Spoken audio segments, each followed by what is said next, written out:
जो लोग इस वीडियो को देखने के बाद में चैनल को सब्सक्राइब नहीं करते वो 3 दिन में गायब हो जाते हैं।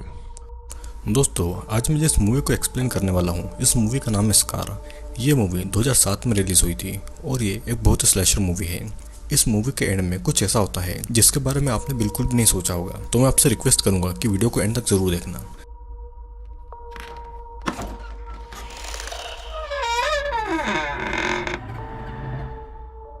इस मूवी की शुरुआत में हम जॉन बोरोज नाम की एक लड़की को जॉगिंग करते हुए देखते हैं।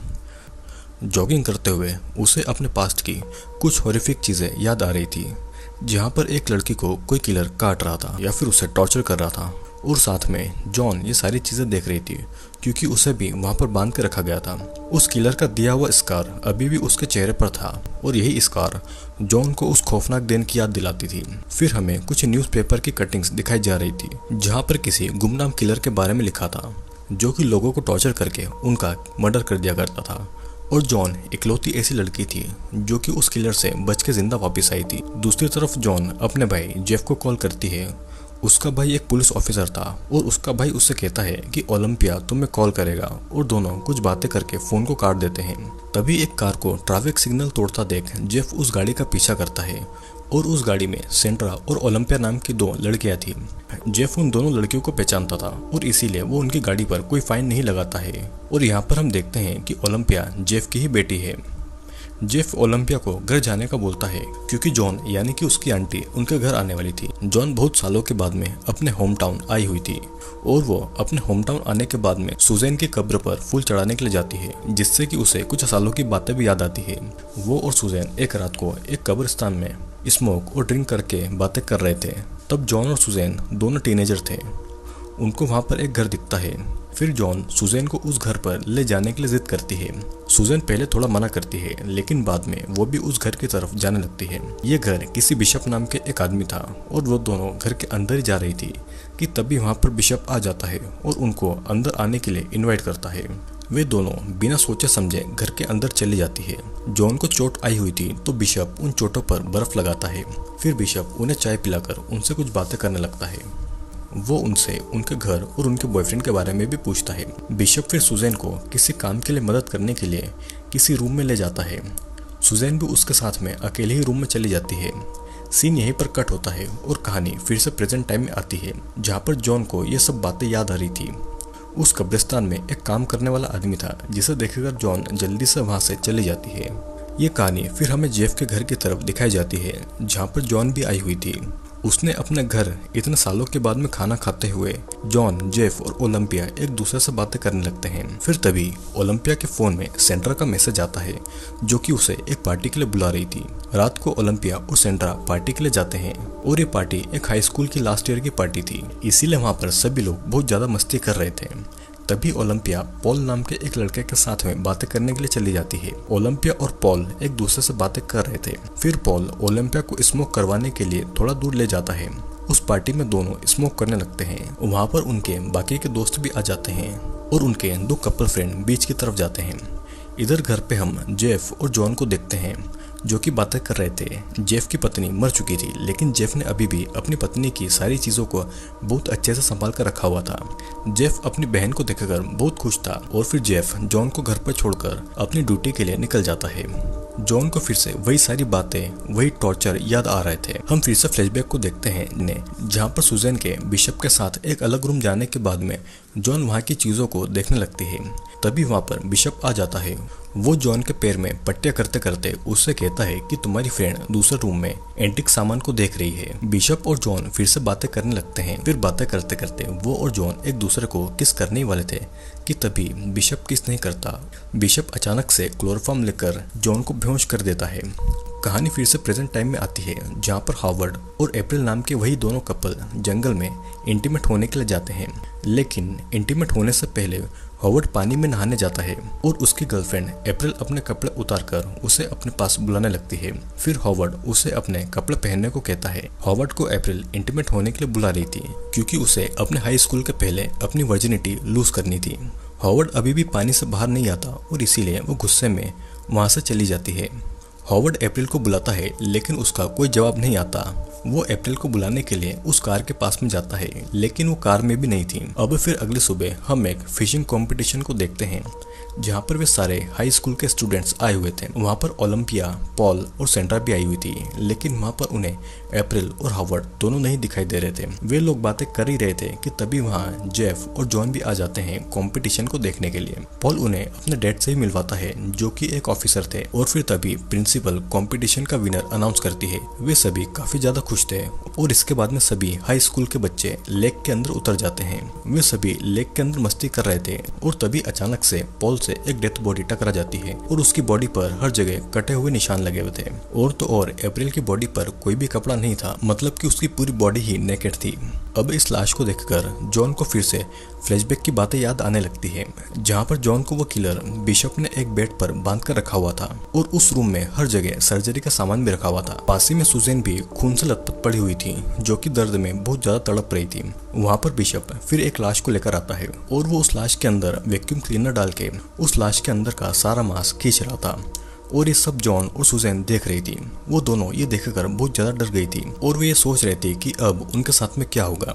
बिशप जॉन के पास आकर जॉन के फेस पर एक कट मारता है जिससे कि जॉन दर्द से बहुत ज्यादा चिल्लाती है। सीन यहीं पर कट होता है और कहानी फिर से प्रेजेंट टाइम में आ जाती है जहाँ पर जॉन और जेफ घर में अप्रैल के मर्डर के बारे में बातें कर रहे थे।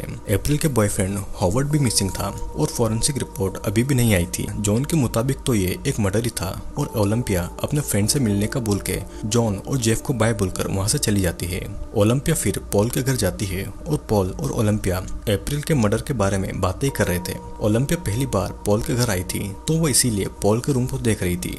ओलंपिया को वहाँ पर ये पता चलता है कि पॉल की मॉम भी मर चुकी थी और बातें करते करते दोनों एक दूसरे के बहुत ज्यादा क्लोज आ जाते हैं। दोनों में फिर किस होती है। धीरे धीरे फिर पॉल ओलंपिया के कपड़े उतारने वाला था लेकिन वो ऐसा करने से मना कर देती है। उसकी बॉडी पर स्कार्स यानी कि निशान थे और इसीलिए वो कंफर्टेबल नहीं थी। पॉल भी उसे फिर अपनी बॉडी के स्कार के बारे में बताने लगता है। ओलंपिया पॉल को बाथरूम जाने को बोलती है और पॉल उसे वहां जाने का रास्ता बता देता है। ओलंपिया जब बाथरूम जाती है तो वहां पर पॉल के फादर थे जिसे देखकर ओलंपिया डर जाती है और वापस पॉल के पास आ जाती है। आने के बाद में वो उसे बाय बोलती है और वहां से चली जाती है। घर आने के बाद में ओलंपिया सेंड्रा को कॉल करती है। सेंड्रा के घर में उसके पेरेंट्स नहीं थे तो उसने अपने बॉयफ्रेंड ब्रेंड को अपने घर पर बुला लिया था। दोनों थोड़ी देर फोन पर बात करते हैं जिसके बाद में वो फोन कट कर देती है। सेंड्रा यहाँ पर अपने घर को साफ कर रही थी और ब्रायन अप्रैल के मर्डर और हॉवर्ड के मिसिंग होने की बातें कर रहा था। ब्रायन बार बार ये बातें कर रहा था तो सेंड्रा उस पर बहुत ज्यादा गुस्सा हो जाती है। ब्रायन उठकर फिर अंदर कमरे में चला जाता है और सेंड्रा बाहर कचरा फेंकने जाती है। बाहर उसे किसी के होने का एहसास होता है तो वो ब्रायन समझकर उसे पुकारती है। वो उसे देखने जाती है लेकिन वहाँ पर एक जानवर था जिससे कि वो डर के मारे फिर से घर के अंदर चली जाती है। घर के अंदर आने पर वो ब्रायन को पुकारने लगती है लेकिन अब भी उसे कोई जवाब नहीं आ रहा था। तभी वो देखती है कि एक रूम के अंदर ब्रायन खून से लथपथ तड़प रहा था और अचानक कोई पीछे से आकर सेंड्रा को भी पकड़ लेता है। सीन यहीं पर कट होता है और दूसरी तरफ हम देखते हैं कि जॉन को अपना स्कार देखते हुए उसी दिन के फ्लैशबैक फिर से याद आने लगते हैं जहाँ पर किलर सुजैन के घाव पर अल्कोहल लगा रहा था जिसकी वजह से सुजैन दर्द के मारे बहुत जोर जोर से चिल्ला रही थी। अब फिर वो जॉन के पास आकर उसके पेट पे स्टेपलर लगा देता है। जॉन फिर से चिल्लाने लगती है और फिर वो किलर बिशप सुजैन के पास आकर उससे कहता है कि अगर तुम जॉन को मारने को कहोगी तो मैं तुम्हें छोड़ दूंगा। सुजैन ऐसा नहीं करती और तब किलर एक सर्जिकल नाइफ सुजैन के मुंह में घुसा देता है और वो उसके मुंह के अंदर का मांस और उसकी जुबान काटने लगता है। जॉन बिशप को रोकने की कोशिश करती है लेकिन वो नहीं रुकता और सुजैन की जीभ का टुकड़ा बिशप के हाथ पर आ जाता है और उसके मुंह से अब खूनी खून टपक रहा था। कहानी फिर से प्रेजेंट टाइम में आती है जहाँ पर ओलंपिया सेंड्रा के घर आई हुई थी। वो डोर पर नॉक करती है लेकिन अंदर से कोई निकल कर नहीं आता। वो अंदर जाती है पर अंदर सारा सामान बिखरा पड़ा हुआ था। वो सेंड्रा को आवाज लगाती है जिसके बाद में वो ऊपर रूम की तरफ जाती है। उसे ये लगता है कि ऊपर बेड पर सेंड्रा सोई हुई है। वो चादर हटाती है तो वहाँ पर हॉवर्ड की जख्मी लाश पड़ी हुई थी। वो ये भी देखती है कि हॉवर्ड के प्राइवेट पार्ट को किसी ने बुरी तरह से काट दिया है और ये देखकर ओलंपिया बहुत ज्यादा डर गई थी। अब फिर पुलिस स्टेशन में ओलंपिया को लाया जाता है उसकी पूछताछ करने के लिए, जहाँ पर पॉल भी आ जाता है। ओलंपिया को कुछ और देर पुलिस स्टेशन में रखा जाता है और पॉल और जॉन को घर पर भेज दिया जाता है। रात को अब ओलंपिया और जॉन एक दूसरे से मर्डर के बारे में बातें करते हैं। जॉन ओलंपिया को भरोसा दिलाती है कि वो उसके साथ में कुछ बुरा नहीं होने देगी। जॉन नहीं चाहती थी कि जो कुछ भी टीनेज की उम्र में उसके साथ में हुआ है वो ओलंपिया के साथ में भी हो। अब रात को सोते टाइम जॉन को किसी की आवाज आती है तो वो नींद से उठकर वहां पर देखने जाती है। देखते देखते वो आउट हाउस तक पहुंच जाती है, लेकिन वहां पर बस एक हिरण ही था। तभी उसे दिखता है कि ऊपर से उसके कपड़े पर कुछ गिर रहा है। वो ऊपर देखती है तो वहां पर ब्रायन की कटी हुई लाश थी और उसी का खून जॉन के कपड़ों पर गिर रहा था। ये देखकर जॉन इतनी ज्यादा डर जाती है कि उसके साथ हुए टॉर्चर के फ्लैशबैक्स उसे फिर से आने लगते हैं, जहाँ पर हम ये देखते हैं कि सुजैन की जीभ काटने के बाद में वो दर्द के मारे होश में नहीं थी और किलर बिशॉप जॉन को ये कह रहा था कि उसे मारने को बोलो, नहीं तो तुम्हारी भी हालत यही होगी। वो जॉन की भी जीभ काटने ही वाला था और तभी जॉन डर से सुजैन को मारने को कहती है और रोते हुए किलर फिर सुजैन के पास जाकर उसका गला मरोड़कर सुजैन को मार डालता है। जॉन अपनी ही आंखों के सामने अपनी बेस्ट फ्रेंड सुजैन की भयानक मौत देखकर बहुत ज्यादा रोने लगती है। अब ये कहानी फिर से प्रेजेंट टाइम में आ जाती है और सुबह पुलिस ब्रायन की लाश को अपने साथ ले जा रही थी और ये सब देखकर ओलंपिया को उल्टियां हो जाती है। इधर पुलिस स्टेशन में पुलिस ब्रायन के मर्डर के बारे में जॉन से पूछताछ कर रही थी। अब पूछताछ के बाद में जॉन उसी बिशप के घर पर आ जाती है तो उसे डोर खुला हुआ मिलता है। उसे किसी के चिल्लाने की आवाज आती है तो चाकू लेकर वो देखने चली जाती है। वहाँ पर कुछ लोग आए हुए थे जो कि बिशप के सामान को देखने आए हुए थे। किलर बिशप जिन सामानों और हथियारों से लोगों को मारता था और टॉर्चर करता था, लोग वो सब देखने के लिए आए हुए थे, जैसे कि बिशप कोई मर्डरर नहीं बल्कि एक हीरो हो। और इस बात से जॉन काफी ज्यादा गुस्सा हो जाती है, जिससे कि जॉन का भाई जेफ उसे अपने घर पर ले आता है। अब रात को जॉन जब खाना बना रही थी तो गलती से उसका हाथ कट जाता है और अपने खून को देखकर अब जॉन को फिर से फ्लैशबैक आ जाती है, लेकिन वो किसी तरह से खुद को संभाल लेती है। रात होने पर जॉन को बिशप की चीजों के म्यूजियम की तरफ जाती है और घर के अंदर घुस के वो एक रूम की तरफ जाती है। उसे ऐसा लग रहा था कि ओलंपिया को बिशप टॉर्चर कर रहा था, लेकिन ये बस उसका एक बुरा सपना था। फिर अचानक एक फोन आता है जिससे कि जॉन की नींद खुल जाती है और ये किसी ऑफिसर का कॉल था। उसे ऐसा लगता है जैसे कि वो जेफ को कॉल हो, लेकिन वो एक बार घर पर जेफ को ही आवाज लगाती है, लेकिन वो ये देखती है कि बाथरूम के अंदर किसी ने जेफ का गला काटकर उसे मार डाला है। अब जॉन को फिर से किसी की आवाज आती है और वो चाकू लेकर देखने के लिए जाती है।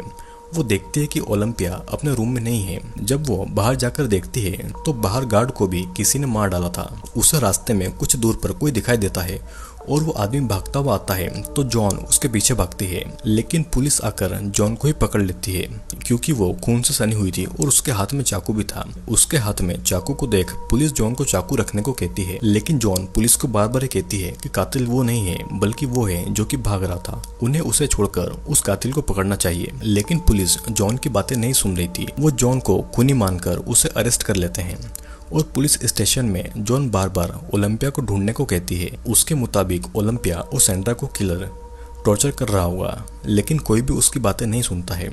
जॉन को जेल में डाल दिया जाता है और तभी वहां पर पॉल आता है और उसे भी यही लगता है कि ओलंपिया को जॉन ने ही गायब किया है। जॉन उसे समझाती है कि उसने ऐसा कुछ नहीं किया है और तब पॉल उसकी बातों पर बिलीव कर लेता है और वो जॉन को उस ताले की चाबी चुपके से दे देता है, जिसके बाद में वो वहां से चला जाता है। फिर जॉन वहीं पर बैठे एक ऑफिसर से कंबल मांगती है जो कि उसी पर नजर रखे हुए था। ऑफिसर जॉन को कंबल देने आता है तो वो ऑफिसर को बेहोश करके उसकी गन लेके पुलिस स्टेशन से भागकर बिशप के घर पर आ जाती है। बिशप के घर आने के बाद में वो खिड़की को तोड़कर वहां पर अंदर घुसती है और अंदर वही सर्जरी रूम में जाती है जहां पर उसे कुछ साल पहले टॉर्चर किया गया था। वहां पर उस म्यूजियम के ओनर की लाश पड़ी हुई थी जिसे किसी ने बुरी तरह से मार दिया था और ये सब देखकर जॉन को फिर से फ्लैशबैक आ जाते हैं। हम देखते हैं कि जब सुजैन मर चुकी थी तो जॉन खुद को बचाने के लिए धीरे धीरे अपने हाथ की रस्सी को एक ब्लेड से काट लिया था और बिशप का ध्यान उस पर नहीं था। जॉन फिर खुद को आजाद करने के बाद में चुपके से एक कांच की बोतल को अपने हाथ में लेती है और बिशप के सिर पर मार देती है। वो एक कांच के टुकड़े को बिशप को मारने वाली थी, लेकिन बिशप उसका हाथ पकड़ लेता है और वो जॉन का गला दबाने लगता है। जॉन फिर उसी वैक्यूम क्लीनर को बिशप के पेट में घुसाती है और बिशप के पेट का सारा मांस गलकर एक बोतल में चला जाता है। बिशप दर्द के मारे चिल्लाता है और तभी बिशप वहीं पर मारा जाता है और इसी तरह जॉन वहां से बचकर भाग निकलती है। अब प्रेजेंट टाइम में वो पूरे घर में बिशप को ढूंढ रही थी और उसे एक आदमी दिखाई देता है। वो उसका पीछा करके जंगल की तरफ जाती है और भागते भागते जॉन एक घर की तरफ आ जाती है तो वहां पर उसे एक बेसमेंट के अंदर जाने का डोर दिखाई देता है, जिससे कि वो नीचे जाती है तो वहां पर उसे ओलंपिया, पॉल और सेंड्रा मिलते हैं। जॉन ओलंपिया को खोलने ही वाली थी कि तो तभी पॉल पीछे से उठकर जॉन को इलेक्ट्रिक शॉक देकर उसे बेहोश कर देता है। अब पॉल ने जॉन को भी बांध दिया था। अब फिर होश में आने के बाद में जॉन पॉल से पूछती है कि उसने ये सब क्यों किया। पॉल बिशप की बहुत ज्यादा रिस्पेक्ट करता था और उसे बिशप की थ्योरी बहुत ज्यादा पसंद थी कि खुद को बचाने के लिए कोई अपनों को कैसे मार देता है। पॉल भी यही सब देखना चाहता था और बिशप की तरह उसे भी बहुत मजा आता था लोगों को टॉर्चर करने में। पॉल कहता है कि सेंट्रा ने भी खुद को बचाने के लिए ब्रायन को मार दिया था, पर सेंट्रा की हालत भी बहुत ज्यादा खराब थी। पॉल ने उसकी बॉडी को हर तरफ से जख्मी कर दिया था और फिर वो जॉन के पास आके एक कांच की बोतल तोड़कर फिर से उसके फेस पर कट लगा देता है, जिस तरह से बिशप ने उसके चेहरे पर कट लगाया था। वो फिर ओलंपिया के पास आता है और कहता है कि वो उसे सेंट्रा को मारने के लिए बोले, नहीं तो वो उसे ही मार देगा। ओलंपिया ऐसा नहीं बोलती और तब पॉल एक ब्लेड से ओलंपिया के पैर पर कट लगाता है। जॉन भी ये सारी चीजें देख रही थी, लेकिन हाथ बंधे होने के कारण वो कुछ भी नहीं कर पाती। ओलंपिया के पैरों पर पॉल कट पर कट लगा रहा था और फिर वो सेंट्रा के पास आकर बोलता है कि वो ओलंपिया को मारने के लिए बोले, लेकिन सेंट्रा उसे ऐसा नहीं बोलती और फिर वो उसी ब्लेड को सेंट्रा के सर पर कट मारने लगता है। सेंट्रा भी अब दर्द के मारे चिल्लाती है और फिर वो उसके बालों को उखाड़ने लगता है। पॉल फिर अब ओलंपिया के पास आके फिर से सेंट्रा को मारने के लिए कहता है, लेकिन जॉन और सेंट्रा उसे ऐसा बोलने के लिए मना कर रही थी क्योंकि पॉल यही चाहता था कि अपने ही किसी अपने को मारे खुद को बचाने के लिए। ओलंपिया नहीं बोलती है तो पॉल ओलंपिया के सर पर एक कट मारता है, जिससे कि वो दर्द सहन नहीं कर पाती और वो सेंट्रा को मारने के लिए कह देती है। ये सब सुनकर सेंट्रा बहुत ज्यादा रोती है कि उसकी फ्रेंड ओलंपिया ने उसे मारने के लिए बोल दिया।